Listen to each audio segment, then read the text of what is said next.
Hello and welcome to Movie Scout 007's Keyboard Road Warrior series, where we play Euro Truck Simulator 2 with just a low-end laptop and its keyboard. So, we're in Kassel. We have £65,000. We are a whisker away from getting our 6th truck, and we are ready to go. So, first things first, as always, let's leave the depot, let's recuperate, repair, and find a new job. Oh, parking brake. So, and as usual, the windows are incredibly dark, so we've got to make a guess as to when it's a good time to go out. But that seemed as good as any. Alright. So, as I said, we're in Kassel in Germany, so, oh, I thought that was our depot. It's not. Our depot is round the corner, and that's a red light, so we're going to stop at it. So, we are a whisker away from putting a driver in our brand new garage in Berlin. Garage which we've had for, I think, 2 journeys. But we are starting to expand our little trucking empire, and we are on our way, so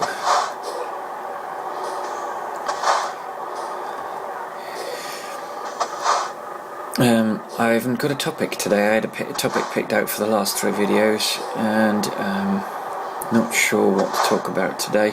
Sometimes a topic presents itself to your mind, and sometimes it doesn't, but I have no doubt that we will think of something to talk about before the end of this video. Right, so we're in here. We will fix the damage that we've done to the truck. So let's see how much that is. Let's see how much damage we've caused. £1,314. £1,314. Okay, that's not good. But you know, it could have been worse. Engine off. Let's do our traditional rest. Let's get fully rested. No doubt. Oh, that was some income. And wonderful rain. Excellent. So let's get ourselves a job. Let's find some work. Let's get ourselves some gainful employment.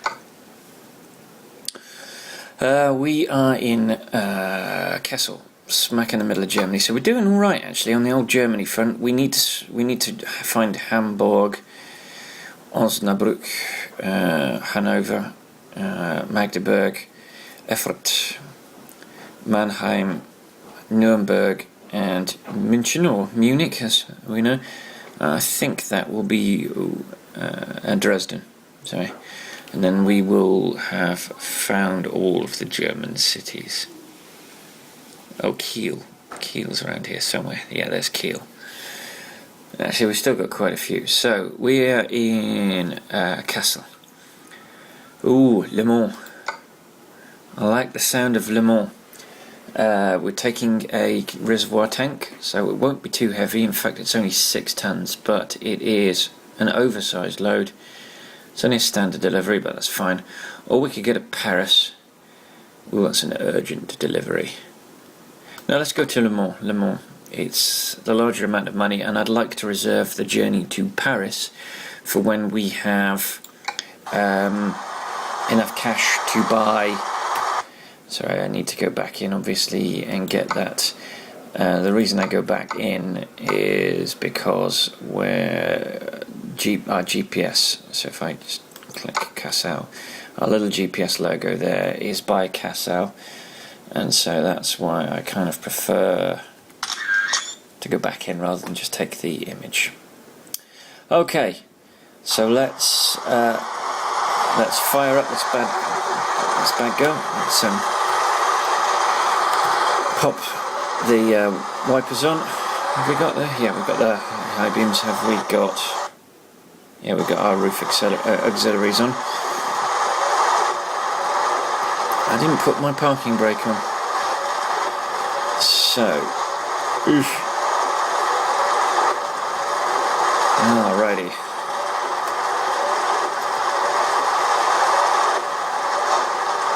That was not good. I took that far too wide, given that I didn't need to take it wide, as I don't have a load on the back. But I will in a minute. Where the heck is my load?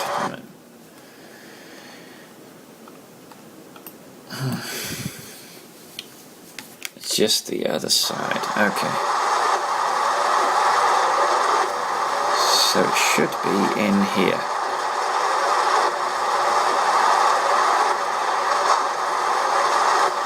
And there it is in front of us, I can just see it. Okay, let's take that job. And let's spin ourselves round and get ourselves hooked up. This is quite difficult when you can't see. And we're hooked up. Right, let us head to Le Mans. Actually, just out of interest, I did pick a city that I haven't been to, didn't I? Have we been to Le Mans? We haven't been to Le Mans. That's a relief. I want to go to cities we haven't been to. I want to, because I want to explore the map. I want to see new towns with every videos. It can't be much fun. You're going to see an awful lot more of Liverpool when you probably need to, because as pro mods and other people expand the map of Europe, I'm going to be adding those, and when you add them, sometimes it has the habit of putting you back in your home city. That's fine. I have no problem going back to Liverpool. I love Liverpool, and every chance that Liverpool can get to get a little bit of oxygen of publicity is good. It's fine by me. Actually, that might be a topic to discuss. It might be a subject of discussion. My home city of Liverpool. And I think we will leave that one until I'm actually in Liverpool, and it's appropriate to talk about Liverpool.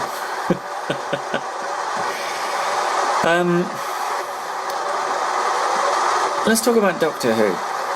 I am a bit of a fan of Doctor Who. When I was a young boy, the first Doctor Who, my Doctor Who's were first Tom Baker and then Peter Davison. I kind of stopped watching it during the Peter Davison years, primarily because I became a teenager, and teenagers are like, they're obnoxious, horrible, nasty pieces of work, almost all of them. And I missed out on Colin Baker, and I'm quite sad about that, because I've recently gone back and watched the Colin Baker episodes, and while he doesn't start very well, he is an excellent Doctor Who, particularly during the trials of the Doctor. When the Doctor is put on trial, which was an attempt to save money, they have one static location. They filmed a lot of the series in that one place, and then they visited. He did get to go to Spain. They did an episode with the second Doctor, Patrick Troughton, but most of the time they stuck to the traditional Doctor Who locales, open quarries, an open quarry, a forest, cheap locations that they could easily control, that were relatively close to the studio that they were recording in. I'm going to make a very dangerous manoeuvre here because we're being held up, and that's annoying.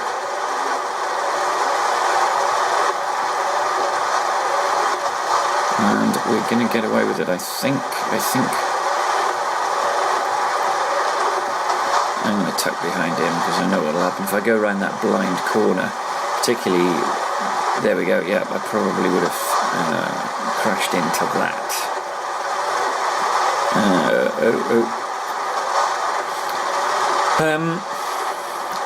So, obviously I went from manic jelly baby eating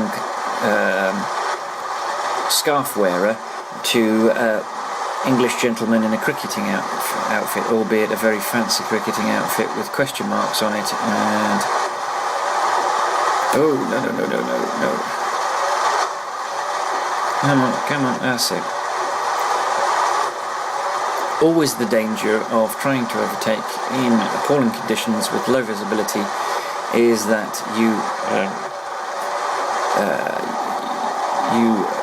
run the risk of a collision, or you run the risk of losing momentum. And that's exactly what happened to me there. I lost a considerable amount of momentum. Not enough to disturb my journey, because as you can see,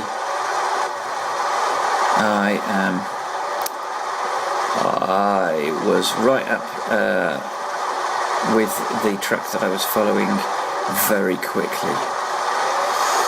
Gosh, this is stressful driving in this rain, in darkness, with this limited visibility, and while trying to have a conversation about a very complicated subject like time-travelling, multi-dimensional alien that visits Earth quite a lot. The Tom Baker, the first Doctor that I watched on television, was the fourth Doctor. So up to that point, in the 60s they'd created the series, I think it was 64, with William Hartnell, who was this sort of, oh, no. Oh, I think I just did damage to the lorry. No, I didn't, I got away with it. How the heck did I get away with that? So he was this sort of distracted, mildly grumpy grandad figure. And in fact, the character has a granddaughter in that series.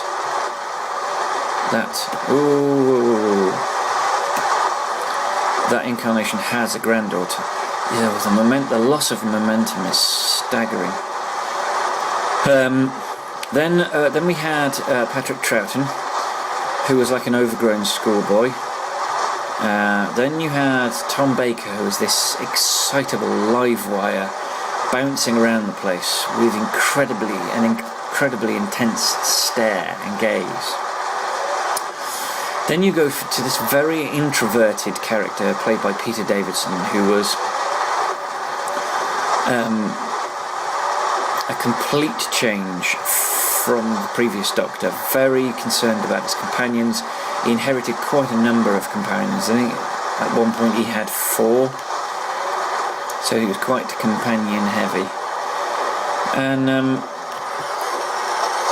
from Peter Davidson, you went to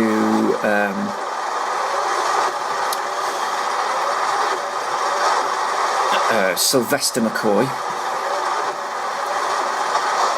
Oh, sugar, sorry, I've missed one. John Pertwee. It's yes, sorry. Number 3, completely forgot about number 3. John Pertwee was this dandy. He was by far the oldest, because actually William Hartnell had a wig fitted to make him look older. John Pertwee was actually older than William Hartnell, but he played him as an all-action dandy, or an action hero come dandy. Then you had Tom Baker. Then you had Peter Davidson, who was number 5. Number 6. I'm missing someone. Oh yes, number 6 was Colin Baker. not Sylvester McCoy, Colin Baker. Colin Baker was more grumpy, a lot more grumpy, less concerned about the companion, it would seem, until it became obvious that he was hiding it beneath a gruff and grumpy exterior. Very concerned with justice.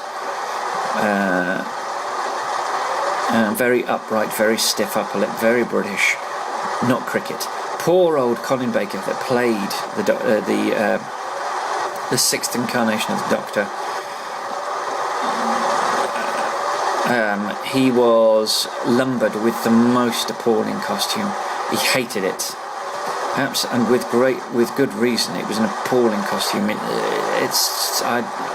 I would have refused to wear it. Truly awful costume. Then the seventh Doctor was Sylvester McCoy. Even darker, a lot more darker, a lot less concerned with his companions, actually not averse to putting them in harm's way if it served his ultimate purpose. But lumbered with two disastrous companions, Bonnie Langford, and whose character name made such an impact on me, I can't even remember the name. And then his final companion, a character called Ace, a teenager, one of these awful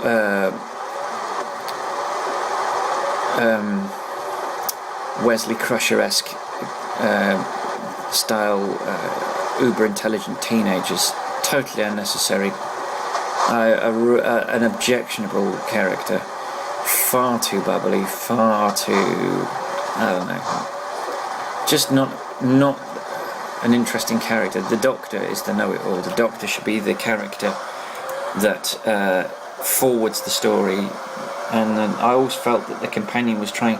The problem is that Ace was trying to make up for the dour nature of the Doctor.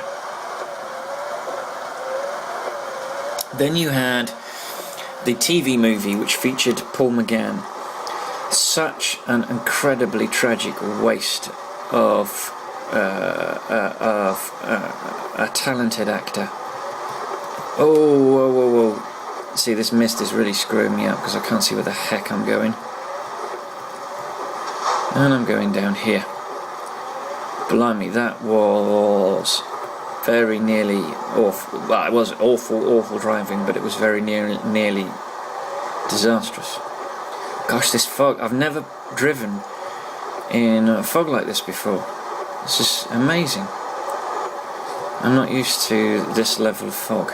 So yes, Paul McGann, they did a couple of things which annoyed me. They made him half human, which he absolutely isn't. The Doctor is an alien with two hearts. There's no human on the mother's side. That's complete nonsense. And thankfully the reboot has completely done away with that hogwash. They also turned him into this romantic dandy. The costume he wears harkens back to John Pertwee ish, and a little bit of William Hartnell, which is quite good, but big hair, so a sort of romantic Victorian era, sort of straight Oscar Wilde almost. And it was, I thoroughly enjoyed it. I mean, it was set in America at the turn of the millennium. So unfortunately, because it was American, it was American money that paid for it. It suffered tremendously from that. It was a pilot essentially, which was supposed to feed a series. But although it was very successful in the UK, it was very unsuccessful in the US, which killed its prospects of becoming a TV series. I am glad that the Americans didn't get their hands on Doctor Who, because goodness only knows what they would have done to Doctor Who. It did mean that Paul McGann lost out on the chance to expand upon the foundations of his own Doctor Who on television or on the big screen, but he has been able to expand on his Doctor in audiobook form. There's a series of novels, and there's also a series of audio adventures with Paul McGann's Doctor at the forefront, and those are apparently really good. I have yet to hear one. When I'm back in the UK and I've got a bit more money, I might delve into them, but I will take some advice on where I should start with that. Then after a hiatus, quite a large hiatus, I think it's 9 years, it could be longer, no, 6 years, sorry, 99 to 2005. After that hiatus, you have Christopher Eccleston. Now, I really enjoyed Christopher Eccleston's Doctor Who. Number 9 was very good, but when I watch that series, the very first series, the reboot of Doctor Who, it's always with the twinge of sadness in the knowledge that he gave up on the series before he'd even finished the first series. He gave up on it straight away. He did, was it 9 episodes or was it 13 episodes? He did, but before he'd finished filming them, that was it. They were already casting a new Doctor. So I was understandably upset, and as with everything, change is always horrible until it's happened, and then you always wonder what the heck you were worried about. I was very concerned about David Tennant because I'd seen Casanova, and Casanova was not how I pictured Doctor Who. I'd seen him also in he was in the very beginning of his career. He was in a drama set in an institution, a mental institution, where he played a very unstable character, and none of these seemed conducive to the Doctor. How wrong I was. I think he's possibly my favourite up to now. I had thoroughly enjoyed his tenure. I think it was 2006 to 2011. I think he did 5 years. He did, I think, 1 or 2 years with Rose Tyler, played by Billie Piper. Then he did a year with Freema Agyeman. Then he did a year with Catherine Tate's Donna Noble. He also, during that time, he also did a series of specials, 4 2-hour specials, which kind of almost constitute a series in and of themselves. English second language. I thought I'd escaped that issue. He did a fantastic job. Thoroughly enjoyed David Tennant's Doctor. Really brought me back to my Tom Baker and Peter Davison childhood. In that he was a wild-eyed child of wonder, but had a tremendous amount of concern. He carried a few little affectations over from previous Doctors. Occasionally he wore a small scarf. He always had specs, which were completely pointless, just used to emphasise, which was something that Peter Davison added to the character, which they brilliantly highlighted for anybody who wasn't paying attention. During in the UK, we have a thing called Children in Need. Once a year, the BBC run this charity event. It's an all-night event, a bit like Comic Relief, but it's devoted it's devoted exclusively to children's charities that aim to assist for the safety and health and well-being of children. Things like Childline, which is the telephone line, the free phone number that kids can use when they're having real problems in their life. We're back over that bridge with that tug. That tug there is fantastic, because we're heading back into France, so we're going past Paris.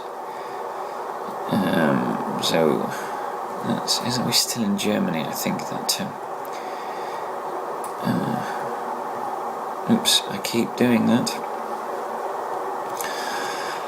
Then David Tennant made the decision that he should leave. Not that he really wanted to leave, but he felt that he should leave while people were still loving him as Doctor Who, before they started hating him as Doctor Who, before he started to get a little bit tired. And it was when David Tennant left that Russell T Davies handed the reins over to Stephen Moffat. And Stephen Moffat chose Matt Smith to be Doctor number 11. I enjoyed Doctor number 11. I thought he was very entertaining. I think his companion, he had the longest tenure of a companion, I think. I'm not sure, I might be wrong. With Emily Pond. Emily Pond had her boyfriend, then husband, played by Arthur Darvill, who was his character name escapes me for the time being. The actor obviously is clearly more important than the character, and also the wife in River Song or Melody Pond, and he was amusing. He was just as wild-eyed and fascinated as David Tennant's Doctor number 10. During the Matt Smith era, they relied a little bit too much on the sonic screwdriver, and a lot of the resolutions were kind of pulled out of his arse, which was a little bit disingenuous to just suddenly come up with a solution from nowhere. Still entertaining. We've moved Christmas 2013. We got our first glimpse of Peter Capaldi as Doctor number 12. But before that, we met the War Doctor. Now, there's some dispute as to whether the War Doctor is actually Doctor 12 and Peter Capaldi's Doctor number 13. But it would appear that they're not counting John Hurt as a real Doctor. I'm not quite sure why they would do that. I do know that there were some worries because they kind of painted themselves into a corner with this whole 13 regenerations thing. Now they've got past it a little bit. He's discovered Gallifrey and he's been granted a whole new batch of lives. I would have personally I would have chosen to ignore the 13 lives. I would have chosen to address it, or maybe address it as a fallacy. Oh, that's, so have him say, "Oh, that's nonsense." That it takes something special to kill a Time Lord, and not specify what that is, so that should the time come when they have to kill off the series, they can make that decision then, rather than painting the storytellers into a corner.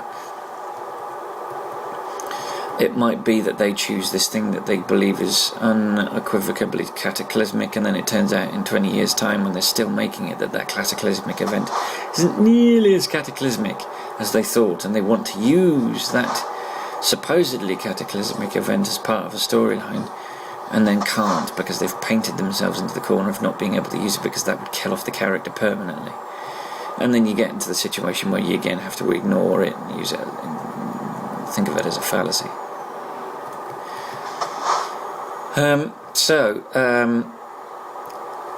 I really enjoyed the 50th anniversary episode, which I think was called Day of the Doctor. They did a little web episode called Night of the Doctor, which showed the Paul McGann regeneration into the War Doctor. And I haven't seen Time of the Doctor yet, which is the Christmas episode, because it hasn't been on here in New Zealand, which kind of irks me tremendously. I know it's supposed to come to Prime, which is a Sky-owned channel. That irks me. Actually, let's check our maps, see how far we are into our journey. Ooh, we're quite a way. We are, I think, are halfway. So I might think about resting, and let's see where we are. Yeah, we've got 7 hours yet. Oh, no, I'm sorry. I'm not touching this. I'm not steering. I'm accelerating and braking at the same time, which is stupid. Yes, we're 7 hours. We have to brake every 11, so when we brake, we'll have 11 hours to do what I assume will be maybe 6.5 hours of journey, and we'll be fully refreshed. And we might even have enough money for a truck by the time we get to Le Mans. So, yes, I haven't seen the Christmas special, which I would have been glued to if I'd been in the UK. Oh, hang on.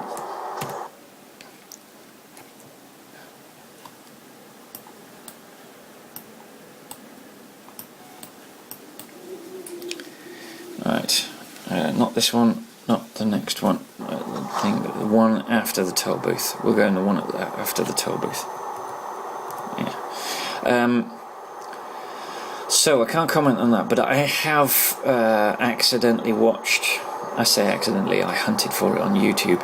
The regeneration from Matt Smith to Peter Capaldi. I was led to believe that he would be using his Scottish accent for Doctor Who. There were some jokes, particularly from David Tennant, who described him as lazy for not using the English accent. I'm not bothered either way. I say I'm not bothered, actually. It sounds like he's using an attempt at an English accent. That's fine by me. I think it possibly makes sense. He's had with one exception, he's had an English accent throughout, and the one exception was the one I really didn't like, which was the Sylvester McCoy era. Not because Sylvester McCoy's a bad actor, it's just the storylines were particularly dull, and I would rather have seen Colin Baker be given a chance to make the series, which they wrote but never shot, than the awful final run that Sylvester McCoy was forced to participate in. I would also have liked to have seen Sylvester try an English accent. I don't know why he didn't. He'd had an English accent up to that point.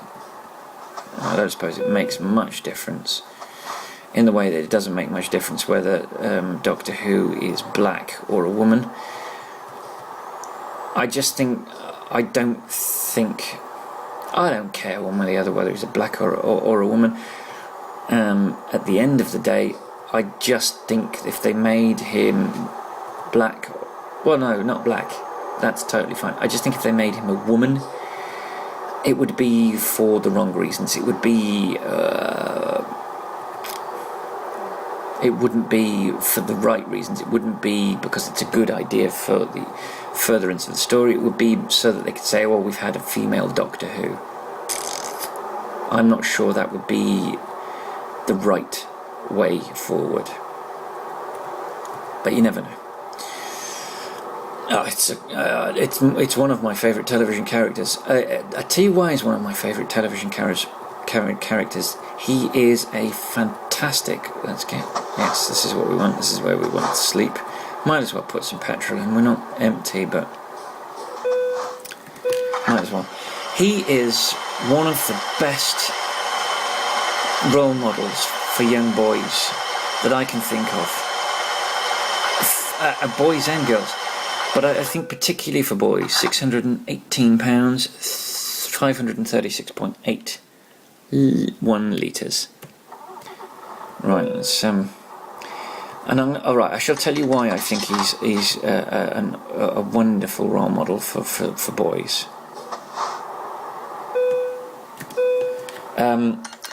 He is a character, a male role model that prizes intelligence and exploration and science, which the engine off in my attempts to accelerate.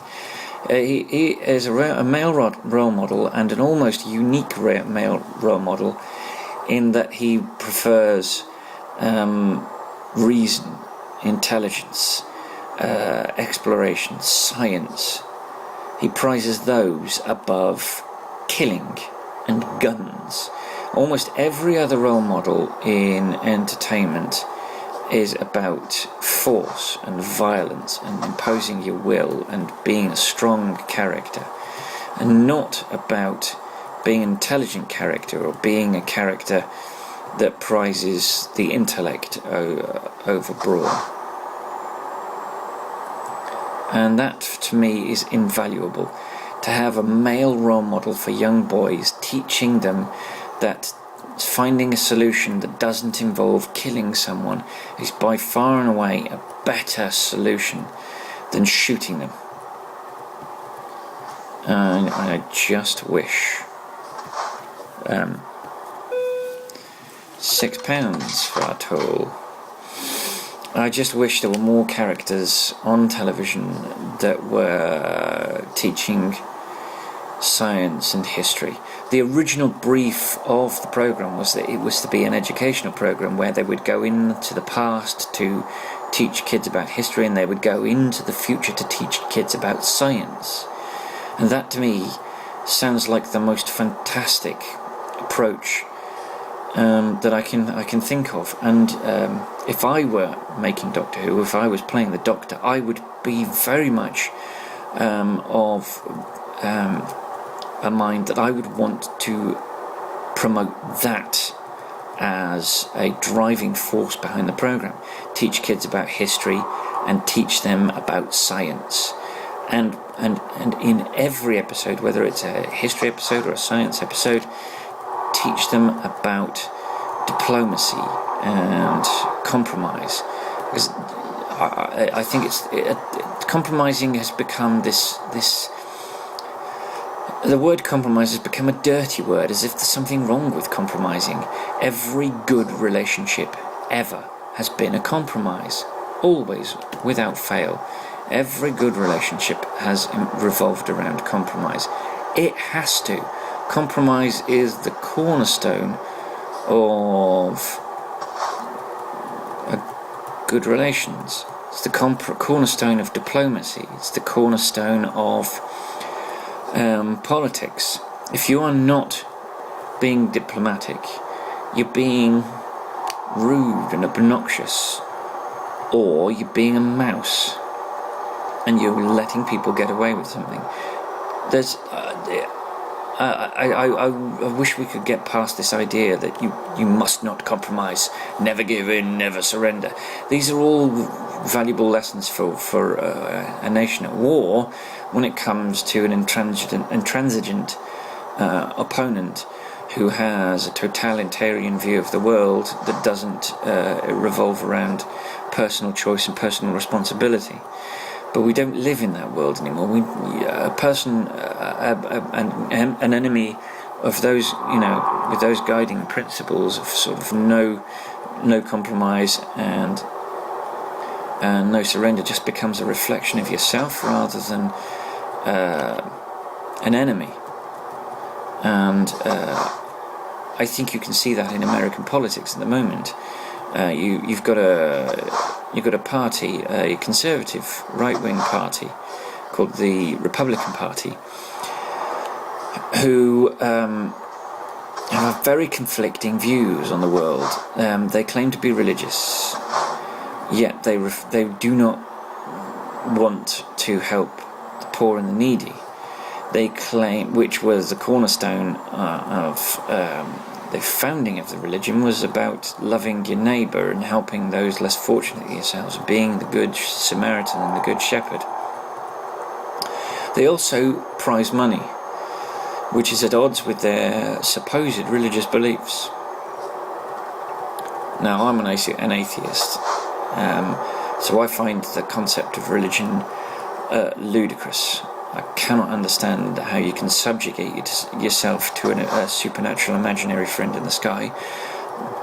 But if you want to, that's your choice. I'm not going to censure you for it, other than you can't legislate based on your belief, because a belief is by its very nature not proof or evidence, and something that requires proof, something that doesn't require proof, should be considered with grave suspicion. But I digress from Doctor Who. Doctor Who is a program about discovery, about exploration, about meeting new people, and oh crikey, I think I might have clipped that car. No, I'm alright.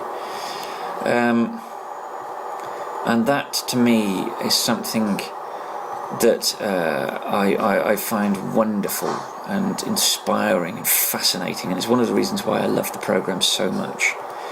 A predominantly pacifistic character that prizes intelligence and exploration over violence and stupidity. That's got to be something. That's got to be something worth.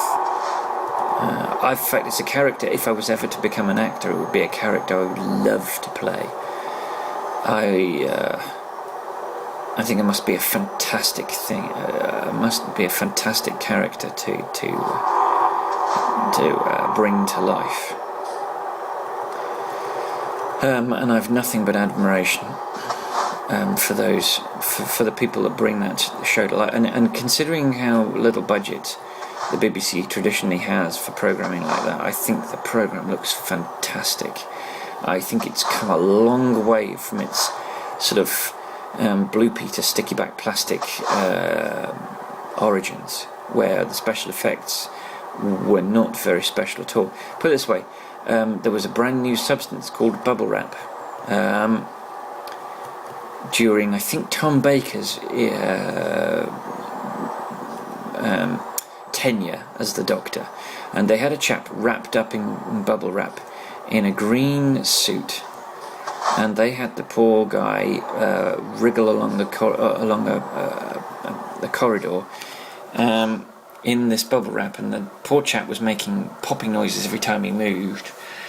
And now when you look at that, you're seeing a guy wrapped in bubble wrap. You're not seeing what people saw when they first saw that. That looked spectacular when it was first broadcast, because there was nothing like it. Bubble wrap was not a thing in those days, and so no one would have been aware of it, and it wouldn't have been this sort of embarrassing thing that it is now.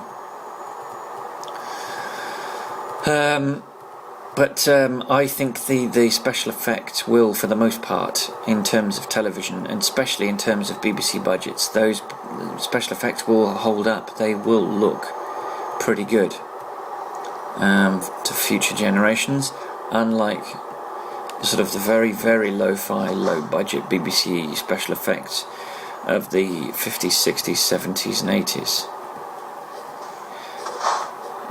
So, I mean, only time will tell, but I think at the moment Doctor Who's in safe hands. The one thing I am concerned about with Doctor Who is that they don't rest on their laurels. I want them to be interesting. I want them to go new places. I don't want them to rehash tired storylines. I would prefer it if the companion were a companion rather than a lover. I know there was a temptation and a tendency for them to go down that route. I think they successfully avoided that with David Tennant's rebuffal of Freema Agyeman's character. You know, his determination that it shouldn't be a romantic relationship. And they carried that forward with Catherine Tate's Donna Noble. They skirted dangerously close to it with Billy Piper's Rose Tyler. I thought the Captain Jack character was fantastic, but in the end he became a little bit of a parody, particularly in Torchwood, but I think they kind of throw away a fantastic opportunity with a fantastic character with Torchwood. I think that was a real shame. But it did suffer from them not knowing what to do with it. So because they never really knew what to do with that series, they kept changing the format, as if changing the format of a program ever made a program successful. All it does is confuse your audience.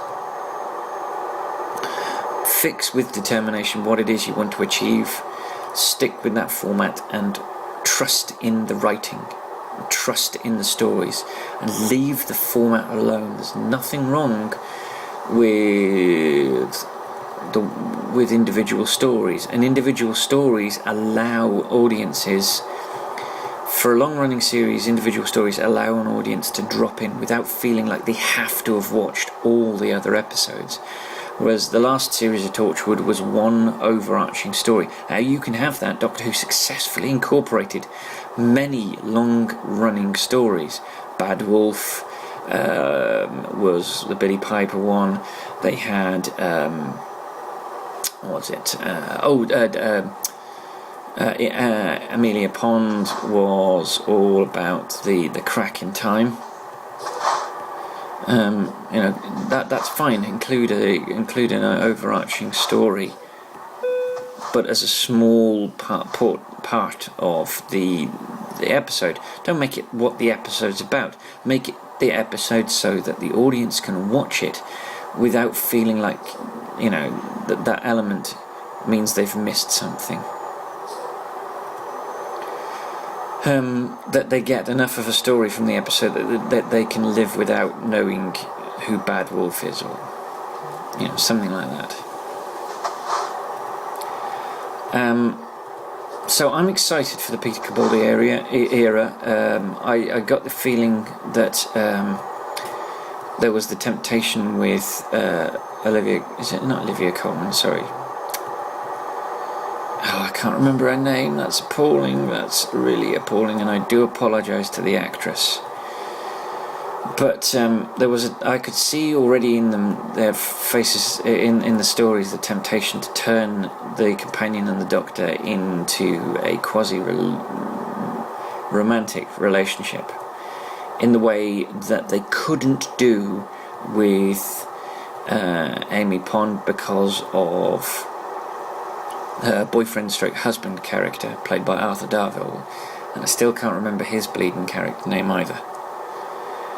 Okay, I'm going to have to pull over because I need to stop the video because I am about to run out of time. I should have done this when I pulled over.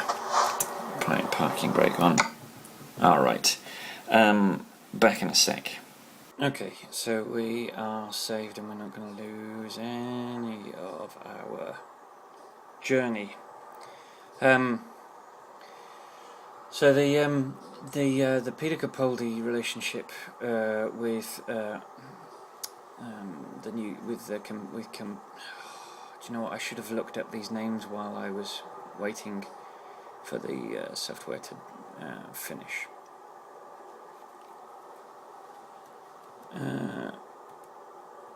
But the Peter Capaldi relationship should be more mentor and less potential romantic. I think it's the one area of drama where a potential romance actually gets in the way. Because he's such an old character. I mean, the character himself is over 900 years old. He's not human. And he is dealing with people on a daily basis, humans, in particular the companion, who are in their infancy, and a species that's in its infancy. And so a romantic relationship just never ever feels right to me. And every time that it's occurred, I've always felt slightly uncomfortable watching it, wondering why they're doing it. Okay, I'm straddling a number of lanes, which is bad lane discipline. So it's exciting. We won't see anything until later this year. The first series with Peter Capaldi is being filmed as we speak in Cardiff, and probably in London too. So we won't see anything until later, until the end of 2040, possibly August, possibly October, possibly September, I don't know. It's only 13 episodes per series. They're doing away with the utterly more mid-series break, which they've been doing for the last 2 series with Matt Smith, and which never made any sense, and which kind of lost momentum, and you kind of lose your audience.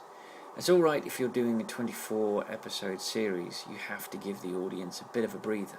You have to give them a chance to, want to see you again. But when you're only doing 13 episodes, and you have a mid-series break at episode 6 or 7, the audience are like, particularly, I speak personally as an audience member of Doctor Who, I was like, oh, what? And it didn't make me quiver with anticipation, it just made me shake with anger. I've waited a whole year to see a bleeding series of Doctor Who. Give me the bleeding series, don't make me wait another month or 2. It just doesn't make any sense to me whatsoever. So that annoyed the living daylights out of me. So that said,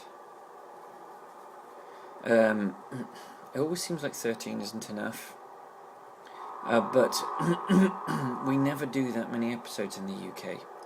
We don't have the budget for it. We're a very much smaller country than the United States. It's 65 to 70 million people compared to 300 million. So it's probably 4 times as many people. So you've got 4 times the budget, and it's all coming from advertising, which means you've probably got more money to spend, and you're free to spend it on whatever you want. Whoa. Alright. Well, that was interesting. If a little dangerous. £30. Given it's France. Actually, given it's France, £30 is a lot. When you consider that we're probably going to butt up against... Oh, no, there's Le Mans. I was going to say we're going to butt up against another toll booth before we get into our destination, but there it is.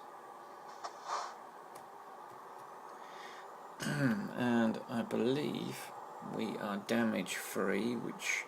Okay, so we are saved and we're not going to lose any of our journey. So the Peter Capaldi relationship with do you know what? I should have looked up these names while I was waiting for the software to finish.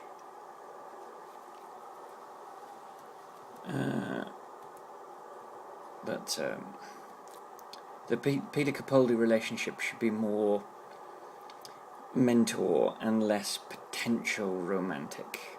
I think it's the one area of drama where a potential romance actually gets in the way. Because he's such an old character, and the character himself is over 900 years old. He's not human. And he is dealing with people on a daily basis, humans, in particular the companion, who are in their infancy, and the species that's in its infancy. And so a romantic relationship just never ever feels right to me. And every time that it's occurred, I've always felt slightly uncomfortable watching it, wondering why they're doing it. Okay, I'm straddling a number of lanes, which is bad lane discipline. So it's exciting. We won't see anything until later this year. The first series with Peter Capaldi is being filmed as we speak in Cardiff, and probably in London too. So we won't see anything until later, until the end of 2014, possibly August, possibly October, possibly September, I don't know. It's only 13 episodes per series. They're doing away with the utterly more mid-series break, which they've been doing for the last 2 series with Matt Smith, and which never made any sense, and which kind of lost momentum, and you kind of lose your audience. It's alright if you're doing a 24 episode series, you have to give the audience a bit of a breather. You have to give them a chance to, want to see you again. But when you're only doing 13 episodes, and you have a mid-series break at episode 6 or 7, the audience are like, particularly, I speak personally as an audience member of Doctor Who. I was like, oh, what? And it didn't make me quiver with anticipation, it just made me shake with anger. I've waited a whole year to see a bleeding series of Doctor Who. Give me the bleeding series, don't make me wait another month or 2. It just doesn't make any sense to me whatsoever. So that annoyed the living daylights out of me. So that said, it always seems like 13 isn't enough, but we never do that many episodes in the UK. We don't have the budget for it. We're a very much smaller country than the United States. It's 65 to 70 million people compared to 300 million.